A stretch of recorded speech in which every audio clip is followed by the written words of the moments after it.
Au sud de la Nam, sur un fond de montagne, inondé de soleil, baigné par une mer lumineuse et claire, s'étale l'incomparable baie de Niatran.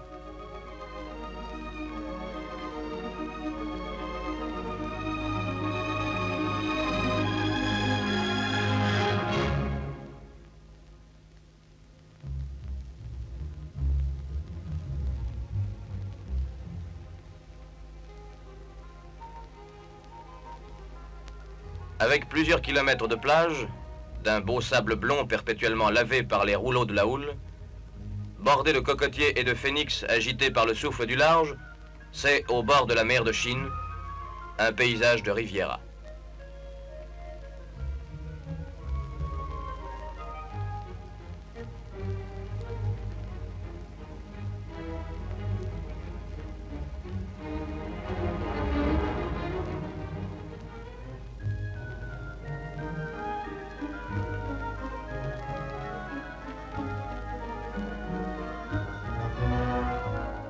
De la pointe de Koda au port des pêcheurs de Kulao, tout le long du littoral, des villas de style méditerranéen se nichent dans des bocteaux de filao, parmi les canas et les frangipaniers.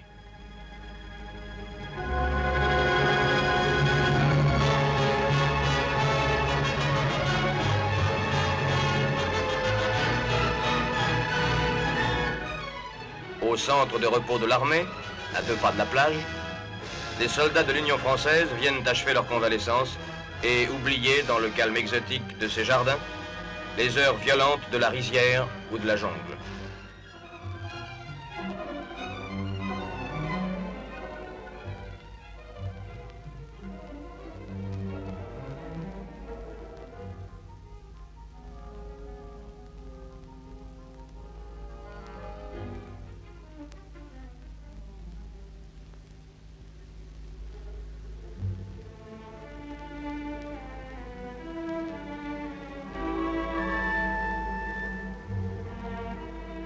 D'une extrémité à l'autre de la baie, s'égrènent les marques vivantes de l'œuvre de la France dans cette région.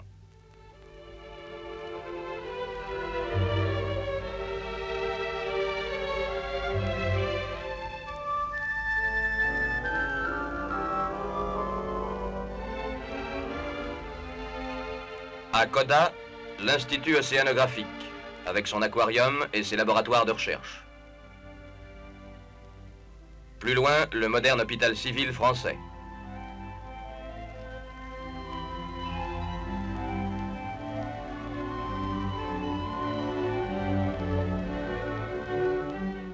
L'Institut Pasteur.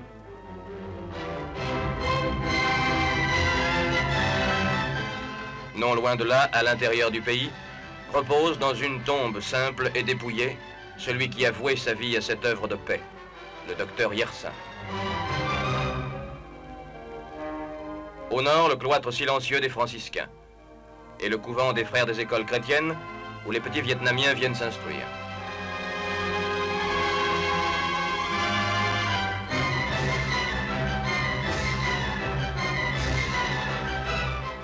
À l'embouchure de la rivière Cai, dominée par les ruines d'un temple Thiam, s'étend sur le sable le village des pêcheurs de Kulao.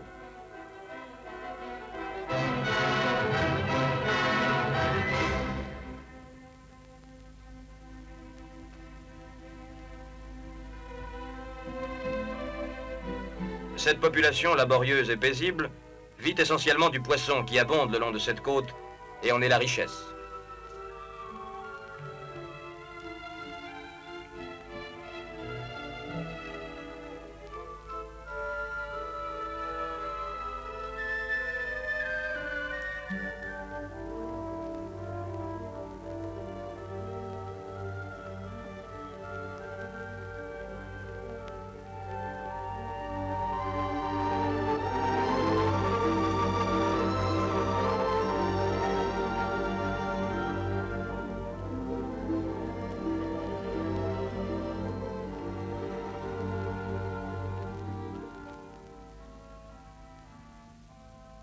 Chaque jour, en fin d'après-midi, les innombrables jonques, avec leurs voiles de latanier gonflées par la brise du soir, regagnent le port dans l'embouchure de la rivière.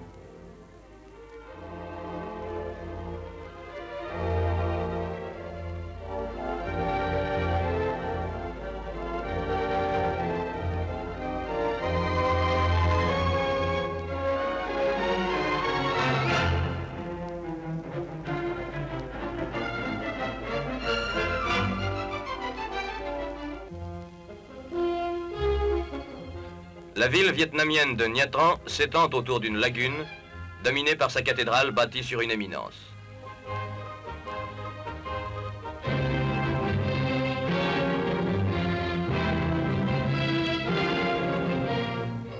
Le dimanche, la rue Graffeuil, artère principale de la cité, grouille de tous ses habitants.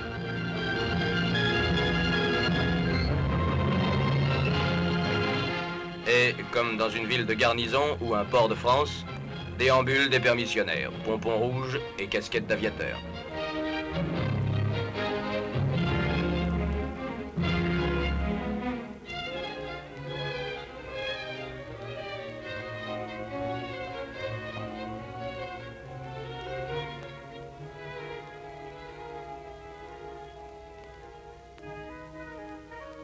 À Nha Tran se trouve le centre d'instruction aérienne des forces armées du Vietnam. Ouvert dans le courant de 1952, ce centre comprend une école de pilotage, une école d'observateurs et une école de mécaniciens.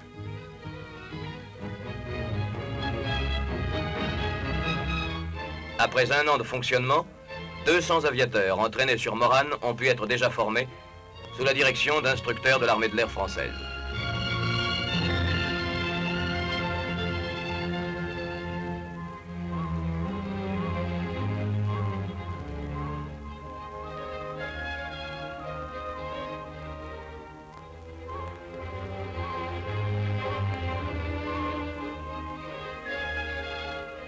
Les ordres sont donnés pour la journée par le commandant du centre.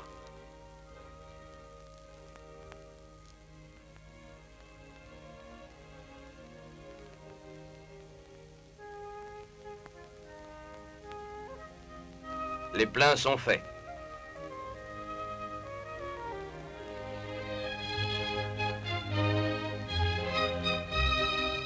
Et après le briefing aux élèves observateurs, aux pilotes, tous les moranes de l'école, avec leurs cocardes aux couleurs rouge et or du Vietnam, roulent vers la grande piste pour prendre leur envol.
Et durant toute la matinée, on les verra ainsi évoluer seuls ou en groupe, comme de grandes sauterelles dans le ciel lumineux de Nha Tran, au-dessus des îles, le long de la plage, ou plonger dans d'énormes nuages.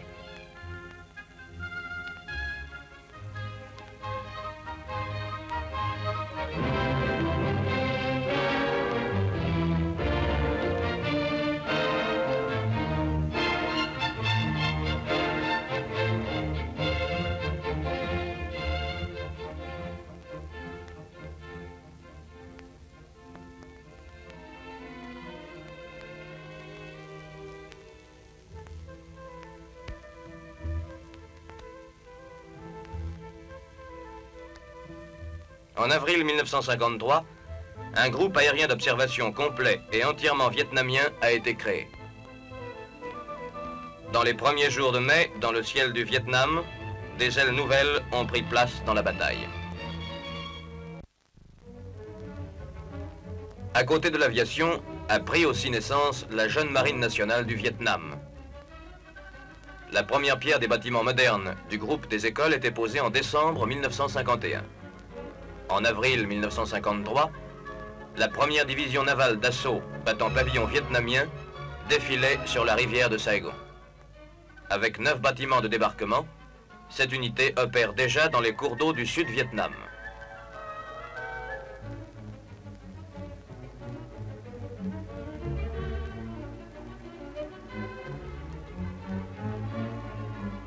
Ces officiers, sous-officiers mariniers et ses équipages ont été formés ici suivant les méthodes et avec les instructeurs de la marine française.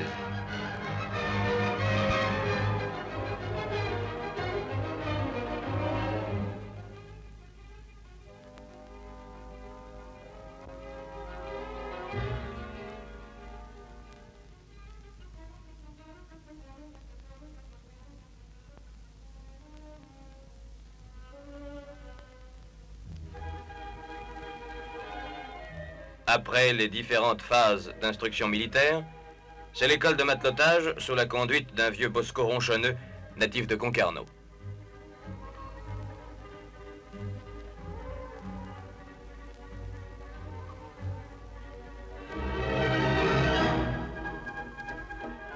Et naturellement, manœuvre du pinceau et du pot de peinture.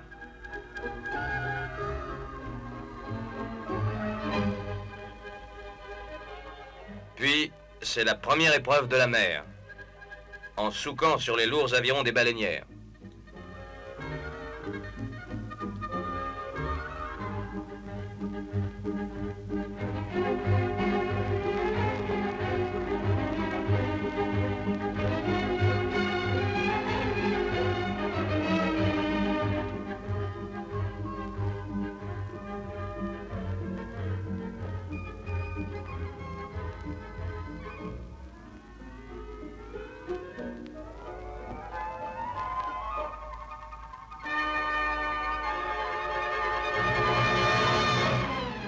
Il faut des muscles, des poumons solides et du souffle.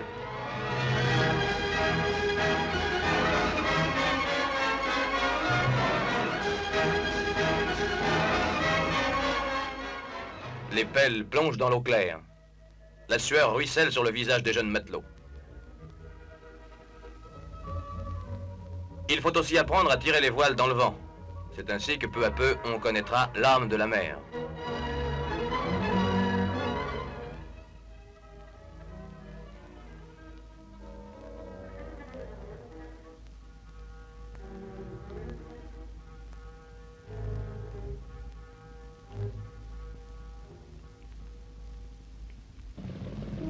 Exercice de débarquement. Un LCM et un commando de fusiliers.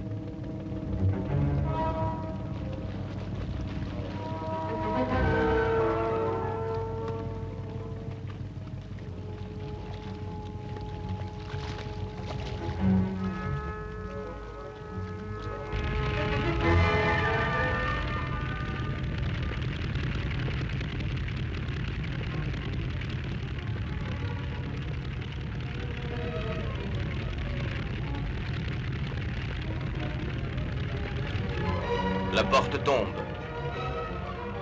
Le commando gicle sur le sable, parmi les explosions de grenades.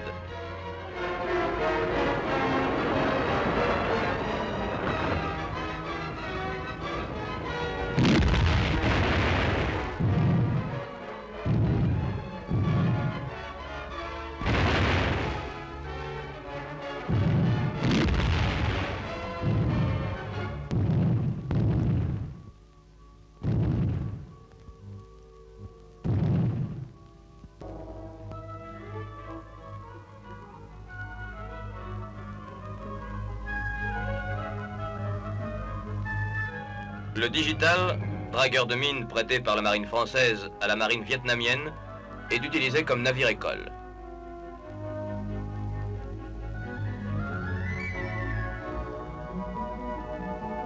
Avec une trentaine d'élèves à bord, aspirants, maestranciers et apprentis, le bâtiment prend la mer plusieurs fois par semaine pour de courtes croisières au large des côtes.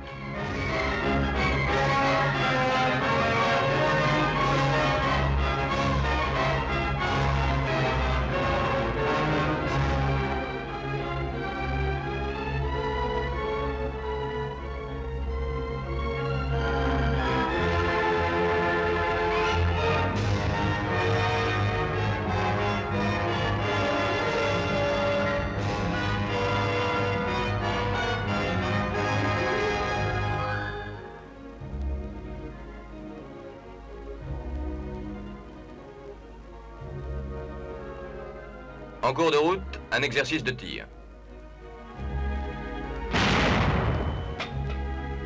La pièce de 76 tire un obus fusant, dont l'éclatement, haut dans le ciel, sert de cible au tireur de la mitrailleuse Ehrlichon de 20 mm.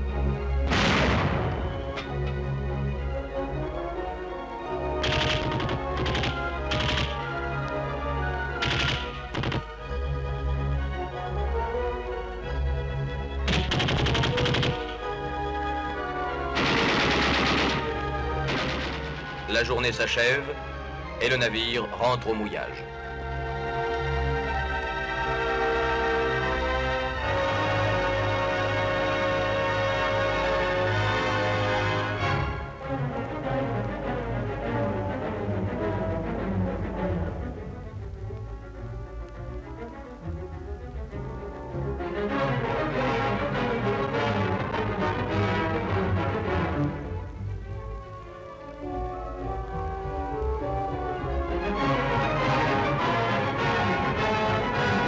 Tombe sur le petit port de Koda, berceau de la jeune marine du Vietnam.